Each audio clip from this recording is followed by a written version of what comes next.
Pessoal, coloca o Fábio na tela com a gente aí. Estou aqui com o Fábio de Saisila. Ele é advogado, ele é professor de estudos brasileiros da Universidade de Oklahoma, nos Estados Unidos, e aceitou o nosso convite para participar desse primeiro análise da notícia. Fábio, feliz ano novo para você. Obrigado por estar aqui com a gente. Boa tarde. Para você também, Kennedy Toledo, uma grande honra estar aqui nesse primeiro programa, novo horário também, né? Vamos ver o que vocês têm aí na pauta. Vamos testando. A pergunta que você vai ter que responder é uma coisa simples, Fábio. Coisa fácil.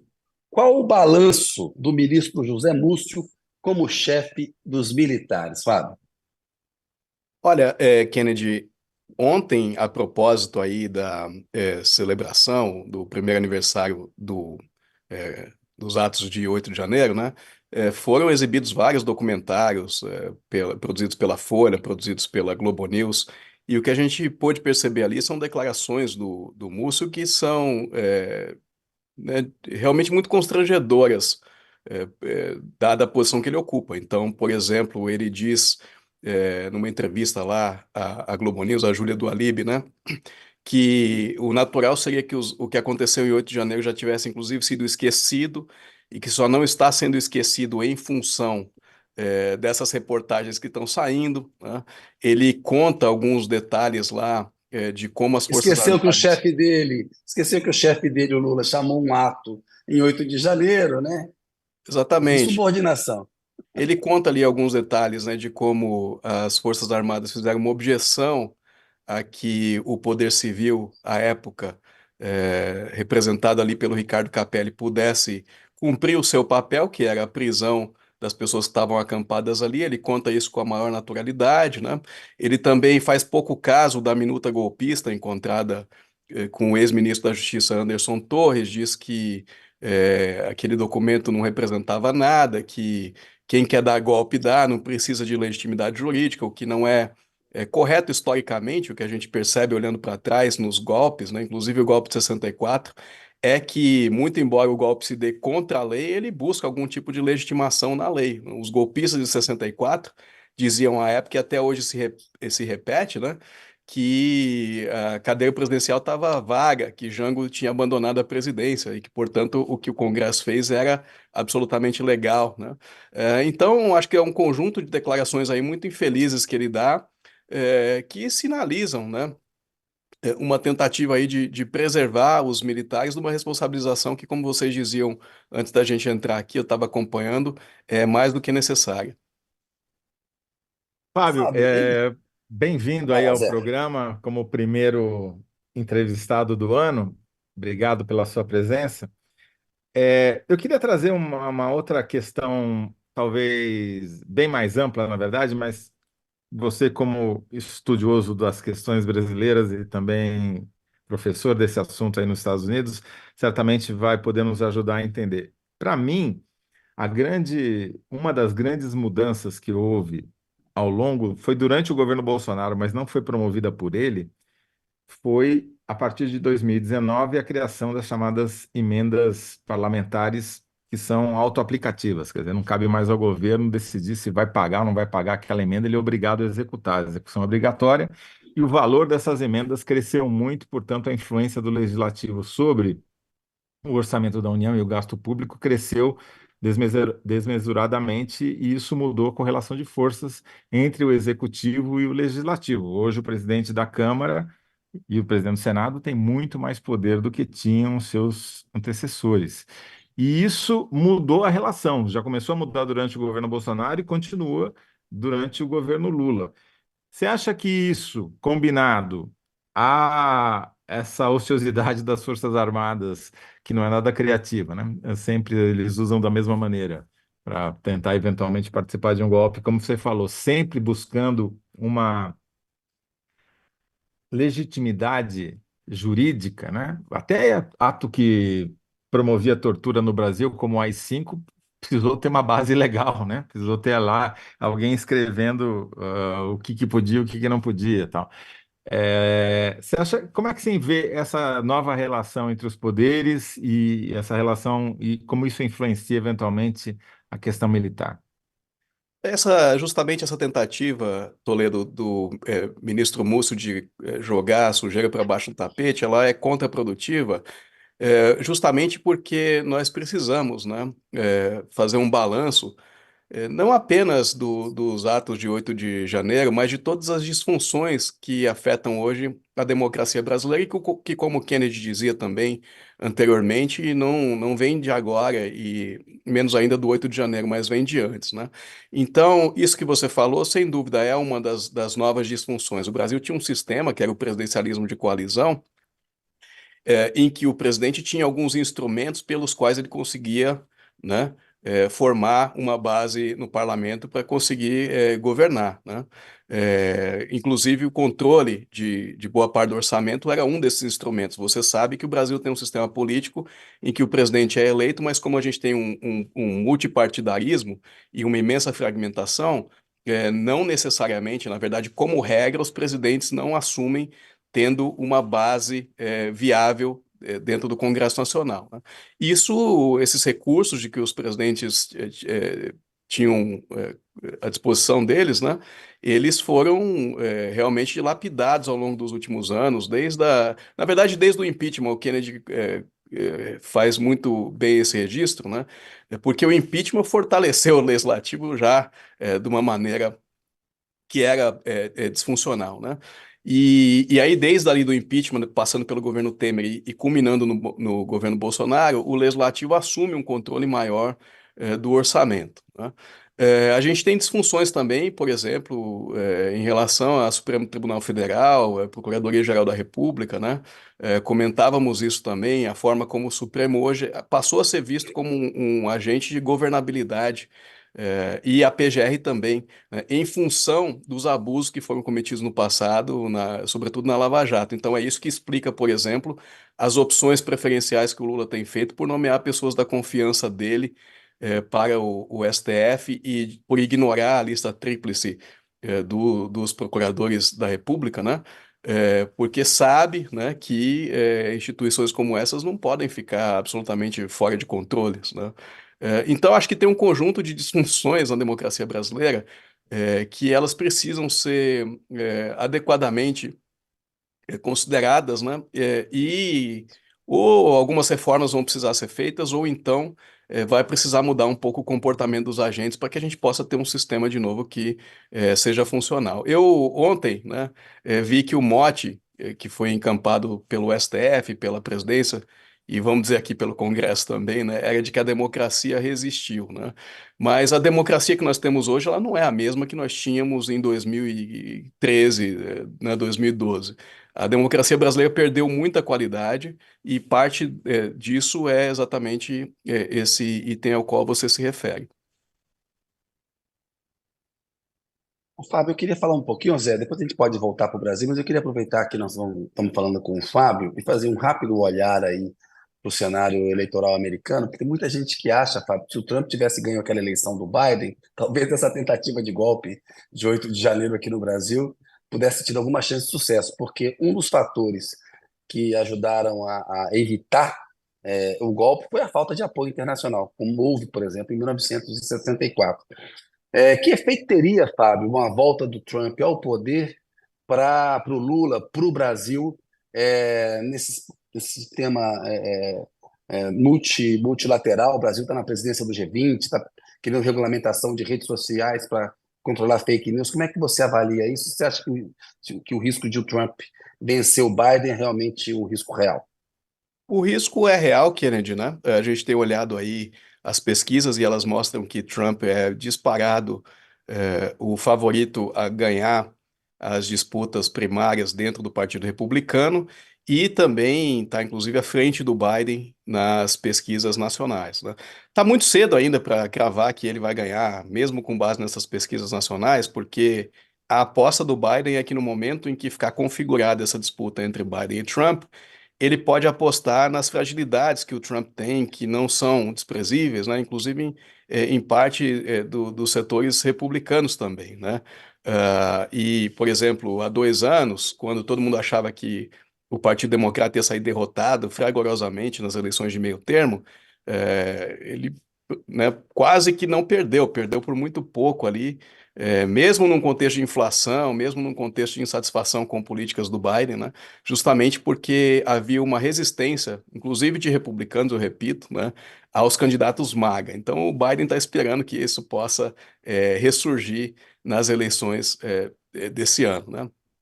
Mas se o Trump ganhar, realmente isso é um péssimo sinal para o restante do mundo democrático, ou que luta para se manter democrático, né? Acho que dá um incentivo muito grande para candidatos de extrema-direita no Brasil e em outros lugares. E, de fato, o apoio dos Estados Unidos à manutenção da ordem democrática no Brasil nos eventos ali de 8 de janeiro e nas próprias eleições foi fundamental, né?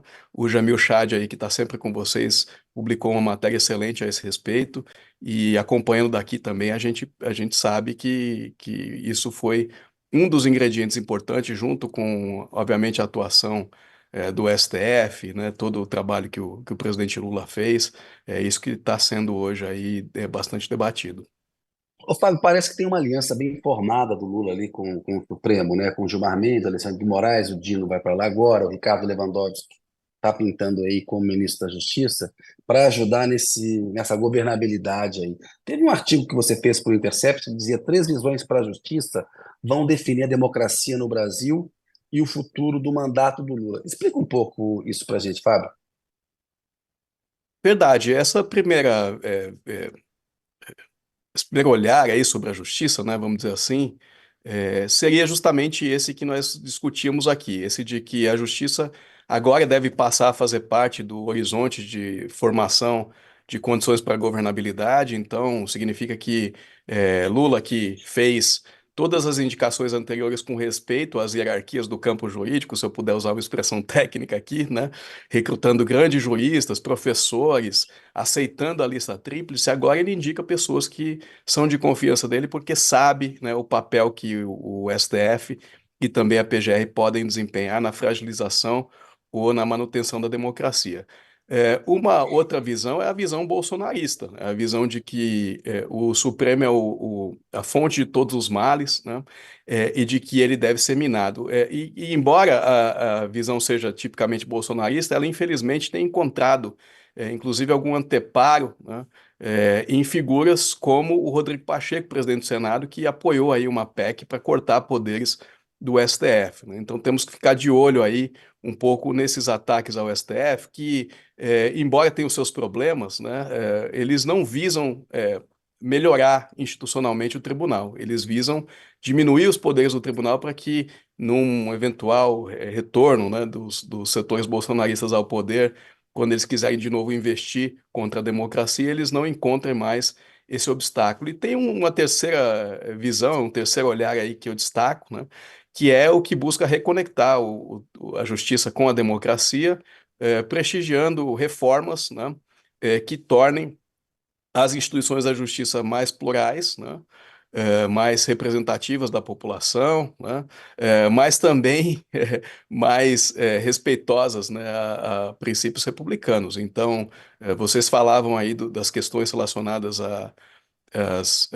às benesses dos militares, quer dizer, a gente tem que pensar que a justiça também é um espaço, né, que precisa ser um pouco mais bem ordenado nesse sentido. Existia aí uma juíza que foi demitida, né, da magistratura por conta, na verdade, aposentada, né, compulsoriamente pelo CNJ, justamente por conta dos seus comportamentos alinhados aí ao bolsonarismo e ao golpismo, né, e que hoje está nos Estados Unidos fazendo live, e ganhando uma aposentadoria proporcional, porque o nosso judiciário não tem demissão administrativa e até agora o Ministério Público de Minas não entrou, né, com uma ação para poder demitir realmente essa juíza e caçar a aposentadoria. Então, tem esse tipo de disfunção também, né? Essas imoralidades que precisavam ser, de alguma forma, equacionadas.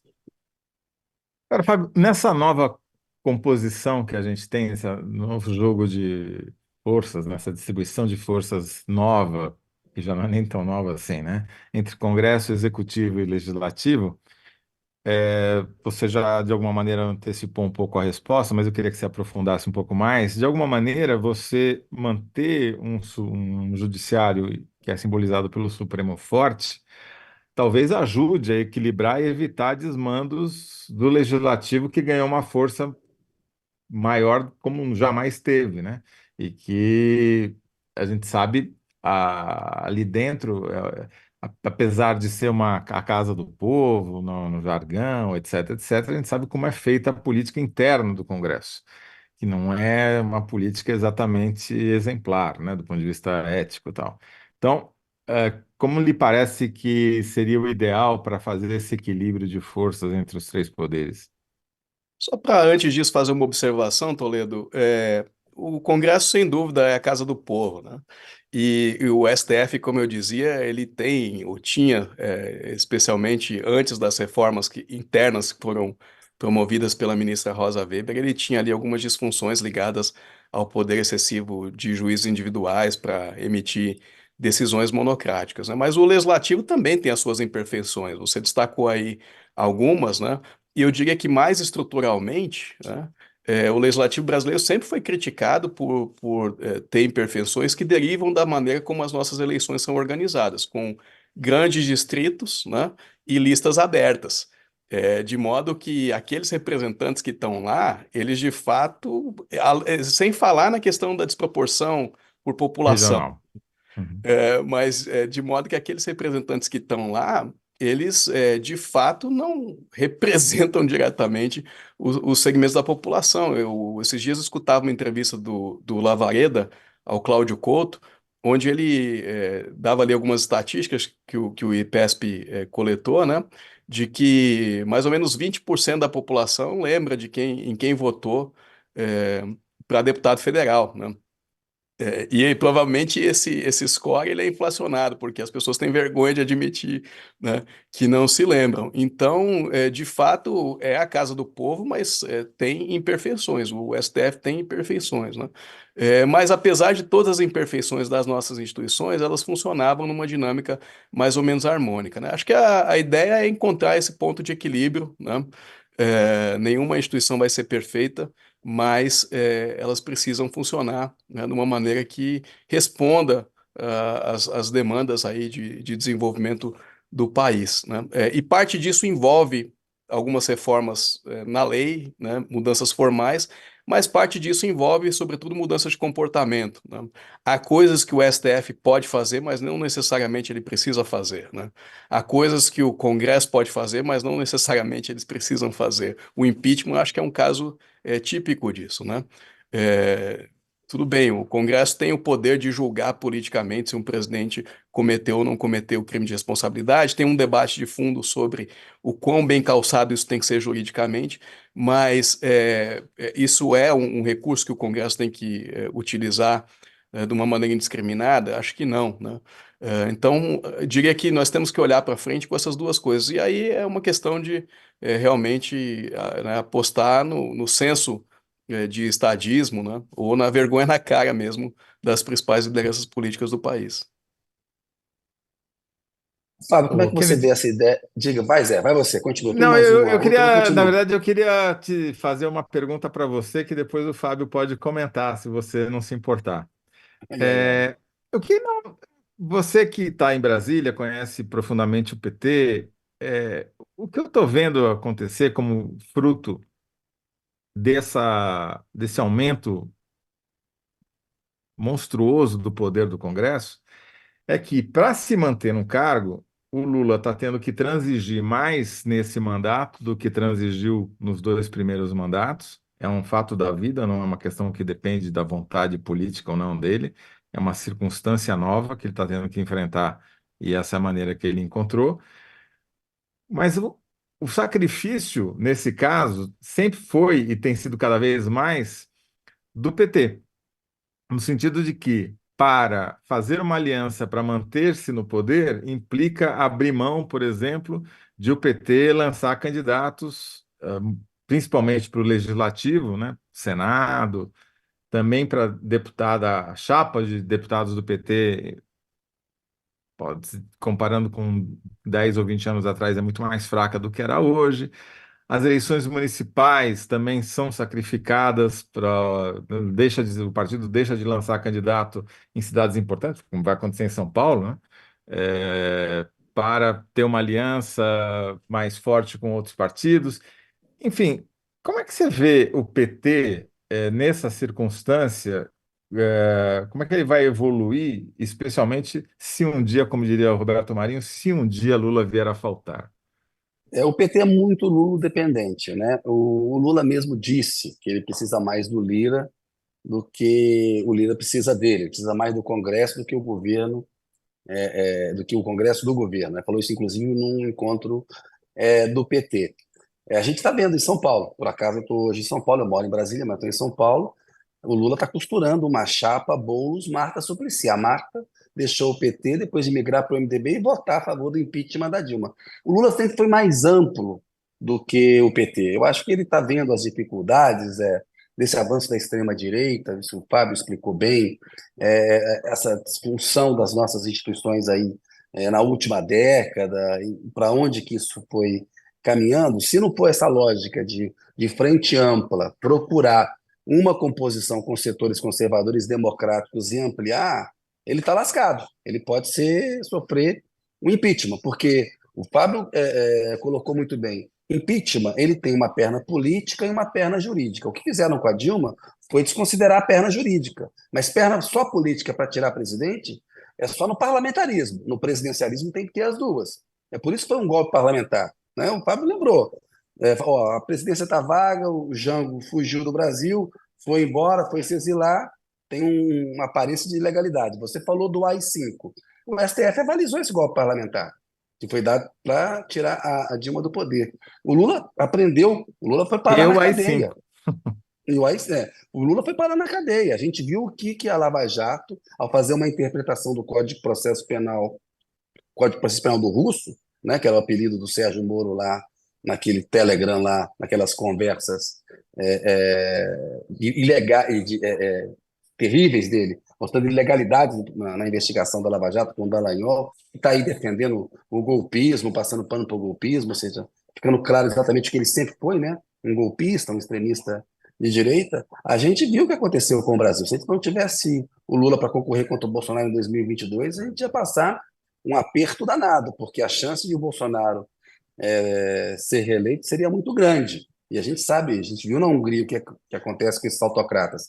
Eles chegam pela via popular e depois implementam reformas para se perpetuar no poder. Então, o Lula tem muita consciência das dificuldades de governar um país como o Brasil. Aí o Fábio pode entrar, porque eu estou falando demais. Eu acho que é exatamente isso. Agora, isso não elimina o dilema que o Toledo colocou, né? Como pensar a dinâmica política no Brasil numa eventual ausência do Lula, né? Acho que o Lula ainda tem gás para disputar mais uma eleição, pelo menos até agora, né? Vejo ele com muito mais energia, por exemplo, do que o Biden, né? Muito mais vitalidade, mas seria a última, né? Necessariamente. Então, como é que os setores mais progressistas da sociedade vão se fazer representar nesse jogo difícil, né? Sem alguém com a mesma estatura política e com as mesmas habilidades políticas, né? De fato, isso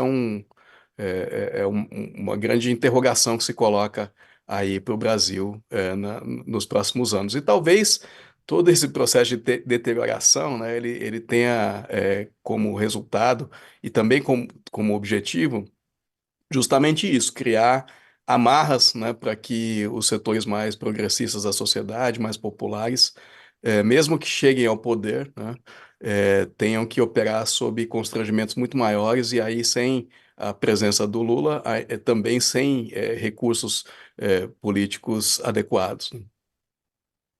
Ô, Kennedy, antes Toledo? de encerrar, eu tenho que Diga. responder uma pergunta do Cláudio Guimarães Ferreira, que mandou aqui para a gente, Hum. dizendo se existe alguma possibilidade de mexer nos inativos militares ou se é um direito imexível. É totalmente imexível, Cláudio. Existe um estudo feito pelos próprios militares de que a legislação mudou há alguns anos atrás para que os novos, esse direito para pessoas que ingressarem na carreira militar depois da mudança da legislação não valem mais, ou seja, essa história dos mortos-fixos que eu contei, dessas benesses para os herdeiros dos militares, ela deixa de valer para quem entrou na academia militar agora faz pouco tempo. Mas se o cara já estava lá na escola de preparação de cadetes em Campinas, com 16 anos, quando a mudança aconteceu, os descendentes dele vão poder dar a sua pensão. Portanto, a estimativa é que vai demorar uns 70 anos ou mais para que se extinga esse benefício para os militares, para os herdeiros dos militares, né? Mas mexer com quem já adquiriu esse direito é literalmente impossível. Eles têm um argumento forte que é, embora a União pague a maior parte, arque com a maior parte do custo, eles pagam uma pequena parcela descontada do seu salário, do seu soldo, para contribuir como contribuição para isso. Embora isso esteja muito longe de sustentar esses 32 bilhões de reais por ano que a gente gasta com inativos militares. Ô Zé, para manter a tradição do programa, eu vou estourar um pouquinho com uma última pergunta aí para o Fábio. O PT, né, Zé, vai ter que aguentar esse rojão aí.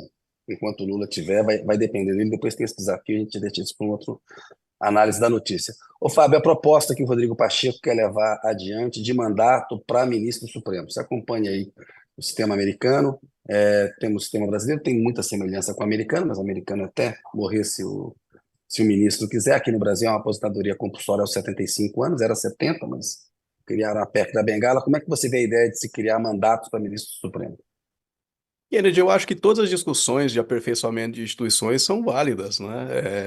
A ideia do mandato é uma ideia interessante, mas veja, o que me dá uma certa angústia é aquilo que eu dizia anteriormente. Eu não acho que essas propostas estão sendo feitas com o espírito de aperfeiçoar essas instituições.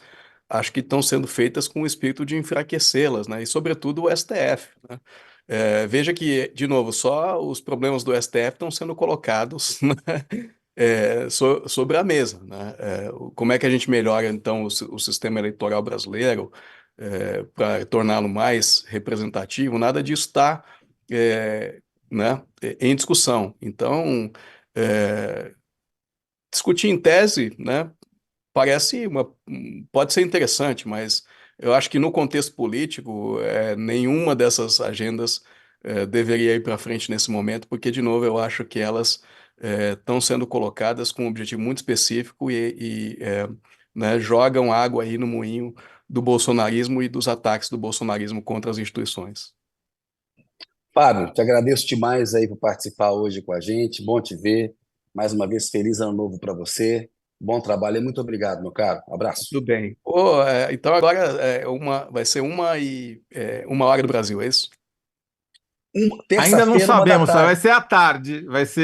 Hoje vai ser a 1, amanhã vai ser 2h30, na semana que vem a gente ainda não sabe, Legal. mas a gente avisará. Vou botar o sininho lá, Jornalismo. que eu acho que assim eu jorna- consigo seguir, né? Oba, Boa. Jornalismo experimental. Ó, Tá pessoal, certo. terça-feira, 1 da tarde. Amanhã vai ser às 2h30. Fica ligado aí, Fábio. Amanhã você se conecta um pouco mais tarde para acompanhar a gente. Tô Aquele sempre abraço. assistindo. Um abraço para vocês, gente. Valeu. Até Valeu. mais. Obrigado.